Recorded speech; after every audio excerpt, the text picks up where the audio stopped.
সন্মুখত ইছলাম ধৰ্মাৱলম্বী লোকৰ উৎসৱ ঈদ উল আজহা। ঈদৰ কুৰবানীক লৈ মুছলমান সমাজৰ ঐতিহাসিক সিদ্ধান্ত। এইবাৰৰ ঈদত গোধন কুৰবানী বৰ্জন কৰিছে তামুলপুৰ আৰু উদাৰবন্দৰ মুছলমান সমাজে। অহা যি আমাৰ মুছলমানসকলৰ ঈদ উল জহা, এই ঈদ উল জহাত প্ৰত্যেকে জানে কোৰবানী হয়, যিহেতু টাৰ্গেটটো গৰু আৰু কোৰবানীৰ ক্ষেত্ৰতো গৰুটোকে টাৰ্গেট কৰা হয়।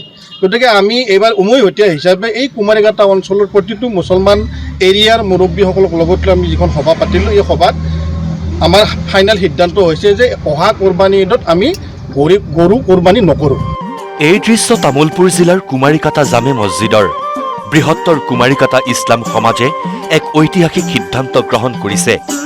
ঈদৰ কোৰবানীত সম্পূৰ্ণৰূপে বন্ধ গো নিধন। সামাজিক সম্প্ৰীতি, সদ্ভাৱ, বিভিন্ন জাতি জনগোষ্ঠীৰ মাজত পাৰস্পৰিক ভাতৃত্ববোধ অটুট ৰখাৰ স্বাৰ্থতেই এই সিদ্ধান্ত তামুলপুৰ জিলাৰ বৃহত্তৰ কুমাৰীঘাটা মুছলমান সমাজৰ। বৃহত্তৰ কুমাৰীঘাটা অঞ্চলৰ যিমানটা আমাৰ মছজিদ আছে, জামে মছজিদ, এই জামে মছজিদ কমিটি আৰু সমাজ মুৰব্বী ব্যক্তিসকলক লৈ আমি এখন যৌথ সভা পাতিছিলোঁ।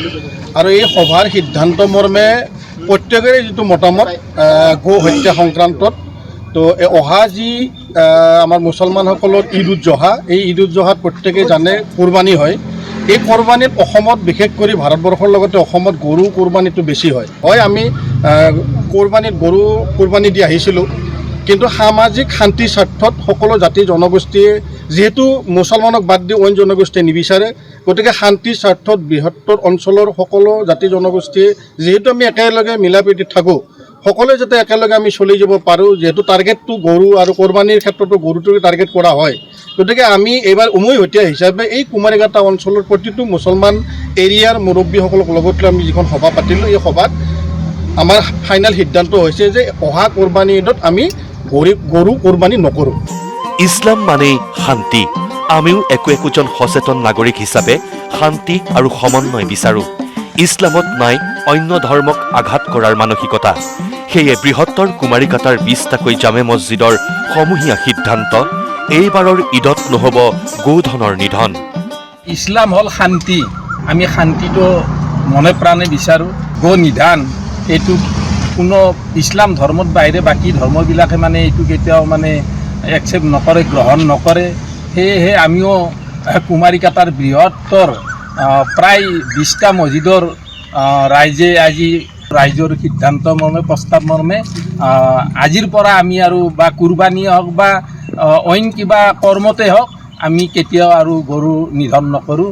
এইটো আজিৰ সভাই আমি সংকল্প লৈছোঁ। আৰু আমি এনেকৈ সমাজখনৰ যিটো পৰিৱেশ এটা বিনষ্ট হোৱাৰ ফালে আগবাঢ়িছে, গতিকে আমি সেইটো কেনেকৈ ভাল কৰিব পাৰোঁ তেনে এটা পদক্ষেপ লৈ আমি আগবাঢ়ি গৈছোঁ। আৰু এইটোৱে আজিৰ সভাৰ সিদ্ধান্ত।